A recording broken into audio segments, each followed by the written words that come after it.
गांव के किनारे पर एक पुरानी हवेली थी जिसके बारे में लोग अजीब कहानियां सुनाते थे। कहते थे कि हवेली में आसीब का साया है और जो भी वहां गया जिंदा वापस नहीं आया। सालाहा साल से हवेली बंद पड़ी थी और उसके गर्द जंगली पौधे उग आए थे। दीवारें धंधला चुकी थीं और दरवाजा लकड़ी के पुराने तख्तों से बंद था। किसी ने कभी ये जानने की हिम्मत नहीं की कि उस हवेली में क्या राज छिपा है, लेकिन अली ने फैसला किया कि वो इस भेद को खोलेगा। अली नौजवान, जर्रातमंद और तजस्सुस से भरा हुआ लड़का था। वो हमेशा चैलेंजेस का सामना करने में खुशी महसूस करता था। एक रात, जब गांव पर गहरी तारीकी छाई हुई थी और चांद भी बादलों के पीछे छिपा हुआ था, अली ने अपनी मुहिम का आगाज किया। अली के हाथ में एक पुरानी लालटीन थी जो जलने के लिए तैयार थी। हवेली के करीब पहुंचते ही उसे एक अजीब सा एहसास हुआ था। अली ने अपनी मुहिम का आगाज किया। अली के हाथ में एक पुरानी लालटीन थी जो जलने के लिए तैयार थी। हवेली के करीब पहुंचते ही उसे एक अजीब सा एहसास हुआ, जैसे कोई उसे देख रहा हो। गांव में मुकम्मल खामोशी थी, लेकिन हवेली के करीब आते ही सरसराहटें सुनाई देने लगीं। अली ने खुद को मजबूत किया और लकड़ी का दरवाजा हुआ धकेल कर अंदर दाखिल हो गया। हवेली के अंदर कदम रखते ही एक सर्द हुआ का झोंका उसके चेहरे से टकराया। अंदर का माहौल किसी पुरानी फिल्म का मंजर पेश कर रहा था। दीवारों पर मकड़ी के जाले, टूटे हुए फर्नीचर और जमीन पर बिखरे हुए पत्थर। अली ने लालटीन की रोशनी में अर्द-गर्द का जायजा लेना शुरू किया। अचानक उसे एक दरवाजा नजर आया जो दूसरे कमरों से अलग था। दरवाजा पुराने लोहे का बना हुआ था और उस पर अजीब और गरीब निशान बने हुए थे।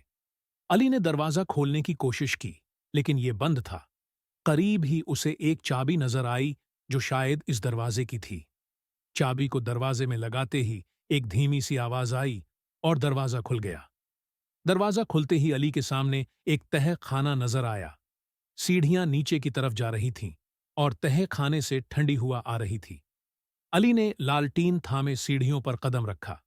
के साथ उसे महसूस हुआ कि किसी की सांसें उसके करीब हैं।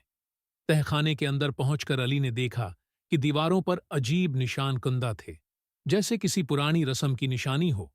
तहखाने के बीचों बीच एक लकड़ी की मेज पड़ी थी जिस पर एक पुरानी किताब रखी हुई थी। अली ने किताब उठाई और उसका पहला सफ़ा खोला। जैसे ही उसने पढ़ना शुरू किया, तहखाने में अजीब सी आवाजें गूंजने लगीं। वो अल्फाज कोई आम जबान के नहीं थे, बल्कि किसी प्रासरार जबान के मालूम होते थे। अली को लगा जैसे किताब के अंदर कुछ जिंदा हो। अचानक तहखाने में दरवाजा खुद ब खुद बंद हो गया और लालटीन की रोशनी धुंधली होने लगी। अली ने पीछे मुड़कर देखा तो एक साया उसके करीब आ रहा था। साया इंसानी शक्ल का था, लेकिन उसकी आंखें सरख और चेहरा मस्खशुदा था। अली ने हिम्मत जमा करते हुए पूछा, तुम कौन हो? साये ने धीमी मगर गहरी आवाज में कहा, यह हवेली तुम्हारी नहीं है। तुमने उस किताब को छुआ है और अब तुम इस हवेली का हिस्सा हो। अली ने किताब वापस रखने की कोशिश की, लेकिन किताब इसके हाथों से चमट गई। साया आहिस्ता आहिस्ता करीब आ रहा था और अली को महसूस हुआ कि उसके कदम मंजमंद हो चुके हैं। वो भागना चाहता था, लेकिन उसके पांव पत्थर के हो गए थे। इसी दौरान एक तेज चीख सुनाई दी और हवेली लरजने लगी। दीवारें टूटने लगीं और तहखाने की छत गिरने को थी। अली ने पूरी कुव्वत से किताब को जमीन पर फेंक दिया और अचानक तहखाने में रोशनी का एक झमाका हुआ। रोशनी के साथ ही साया गायब हो गया और तहखाने का दरवाजा खुद ब खुद खुल गया। अली तेजी से सीढ़ियां चढ़कर बाहर आया और हवेली से निकलकर गांव की तरफ दौड़ पड़ा। गांव पहुंचकर उसने सारी कहानी लोगों को सुनाई, लेकिन किसी ने उस पर यकीन नहीं किया। हवेली अब भी वैसी ही थी, लेकिन अली के दिल में हमेशा के लिए एक खौफ बैठ गया। कुछ दिनों बाद गांव वालों ने देखा कि हवेली की छत खुद ब खुद गिर गई और वो जगह खंडर में बदल गई। कोई नहीं जानता कि अली के साथ असल में क्या हुआ, लेकिन वो किताब और साया हमेशा उसके ख्वाबों में आते रहे। ये हवेली अब भी अपने राजों के साथ गांव के किनारे खड़ी है, लेकिन कोई भी उसके करीब जाने की हिम्मत नहीं करता।